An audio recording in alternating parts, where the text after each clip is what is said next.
قتل ہوتے رہے شام تک 70,000 یہودی قتل ہو گئے۔ قوم بنی اسرائیل میرے عزیزو یہ وہ قوم ہے کہ جس پر اللہ رب العزت نے بہت مہربانیاں فرمائی ہیں۔ رب کریم نے بہت فضل فرمایا ہے اس قوم پر، اور حضرت موسیٰ علیہ السلام اسی قوم کی طرف پھر نبی بنا کر کے بھیجے گئے۔ حضرت موسیٰ علیہ السلام کی معیت میں قوم بنی اسرائیل نے فرعون کے ظلم سے نجات پائی۔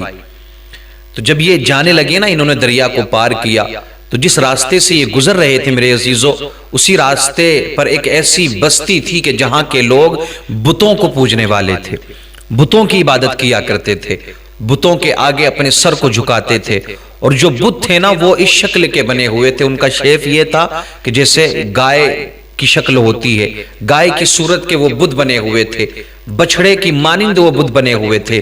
تو ان لوگوں نے بھی کہا تھا نا حضرت موسیٰ علیہ السلام سے، جیسا کہ روایات کے اندر ملتا ہے، تفاسیر میں ملتا ہے قرآن مقدس کی، کہ اے موسیٰ ہمیں بھی اس طرح کا خدا بنا کر کے دو معاذ اللہ رب العالمین۔ تو حضرت موسیٰ علیہ السلام نے ارشاد فرمایا، جاہلو تمہیں شرم نہیں آتی کہ اللہ نے کتنی مہربانیاں تم پر فرمائی ہے، اور عبادت کے لائق صرف رب کریم ہے، اللہ رب العزت عبادت کے لائق ہے۔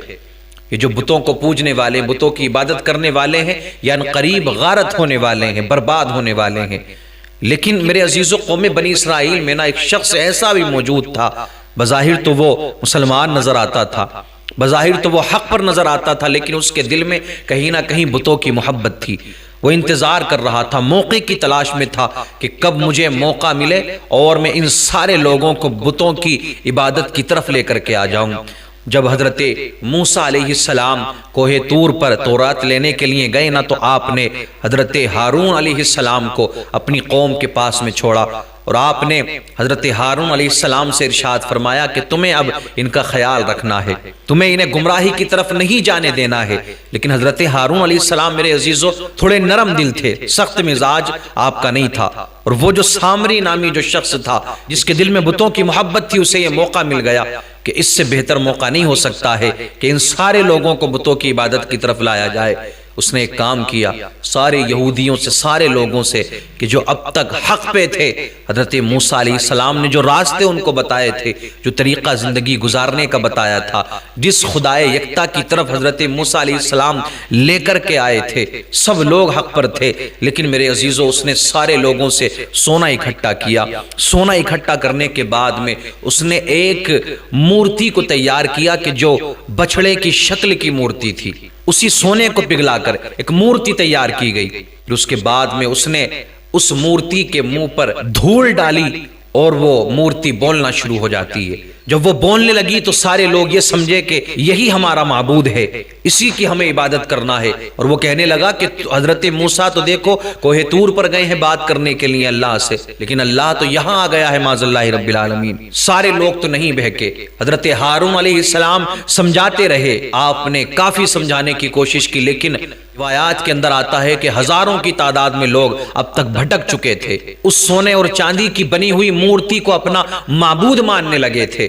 سارے لوگ اس کی عبادت میں لگ گئے، اس کے ارد گرد گھومنے لگے، وہ مورتی بولتی تھی، سب لوگ تعجب میں پڑ جایا کرتے تھے۔ جب حضرت موسیٰ علیہ السلام واپس تشریف لائے نا، تو اپنی قوم کا یہ حال دیکھ کر بڑے غصے میں آئے۔ آپ نے پوچھا یہ سب کس نے کیا ہے؟ بتایا کہ یہ سامری نے کیا ہے۔ آپ نے اس کو بلایا اور پوچھنے لگے یہ بتا تو نے کیسے کیا؟ اس نے سارا واقعہ بتایا۔ آپ نے پوچھا یہ بتا کہ یہ بولتی کیسے ہے؟ تو نے اس کو بلوایا کیسے؟ اس نے کہا کہ جب ہم دریا پار کر رہے تھے تو میں نے حضرت جبریل علیہ السلام کے گھوڑے کے قدموں کے نیچے کی دھول کو اٹھا لیا تھا، اور وہی دھول میں نے منہ پر مار دی تھی کہ جس کی برکت سے یہ مورتی بولنا شروع ہو جاتی ہے۔ حضرت موسیٰ علیہ السلام نے سامری پر لعنت بھیجی اور کہا کہ دور چلا جا تو، اور آپ نے ارشاد فرمایا کہ تیرے لیے دنیا میں یہ سزا ہے کہ تو ہر شخص سے یہ کہے گا کہ میرے قریب نہ آنا، مجھے چھونا نہیں، مجھے ہاتھ نہ لگانا۔ اور یہی ہوا کہ اس سامری نامی شخص کو جو بھی چھوتا تھا میرے عزیزو، تو چھونے والے کو بھی بخار آ جاتا تھا اور اس سامری کو بھی بخار آتا تھا۔ وہ چلاتا پھرتا کہ میرے قریب نہ آنا، میرے پاس میں نہ آنا۔ اسی طریقے سے جنگلات میں نکل گیا اور بہت ہی خطرناک موت مرا۔ ادھر موسیٰ علیہ السلام نے اپنی قوم سے ارشاد فرمایا، جیسا کہ قرآن مجید کے اندر وہ سارا واقعہ موجود ہے۔ وَإِذْ قَالَ مُوسَىٰ لِقَوْمِهِ يَا قَوْمِ إِنَّكُمْ ظَلَمْتُمْ أَنفُسَكُمْ بِاتِّخَاذِكُمُ الْعِجْلَ فَتُوبُوا إِلَىٰ بَارِئِكُمْ فَاقْتُلُوا أَنفُسَكُمْ۔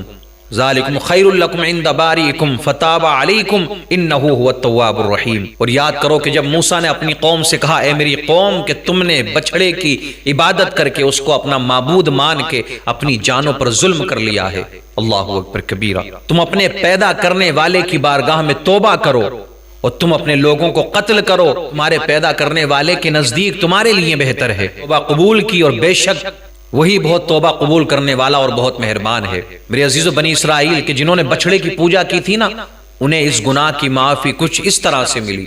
حکم یہ ہوا کہ تم ان لوگوں کو قتل کرو کہ جنہوں نے بچڑے کی پوجا کی ہے، بچڑے کو اپنا معبود مانا ہے۔ اب طریقہ یہ بنایا گیا کہ جنہوں نے پوجا اس کی نہیں کی تھی، جنہوں نے اس کو معبود نہیں مانا تھا، بچڑے کو، اس مورتی کو، وہ لوگ ان لوگوں کو قتل کرتے کہ جنہوں نے بچڑے کی پوجا کی تھی۔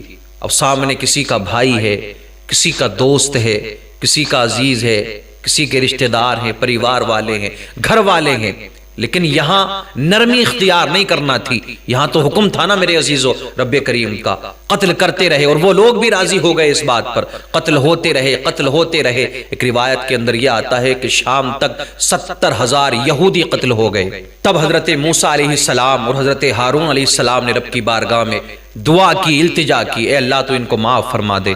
تو رب کریم نے وحی نازل فرمائی، اے موسیٰ ہم نے تمہاری دعا کو قبول کر لیا ہے اور جو قتل ہو گئے ہیں ان کو شہید کا ثواب ملے گا۔ قتل کرنے والے بھی جنتی ہیں اور قتل ہونے والے بھی جنتی ہیں، اللہ نے دونوں کو جنتی بنا دیا۔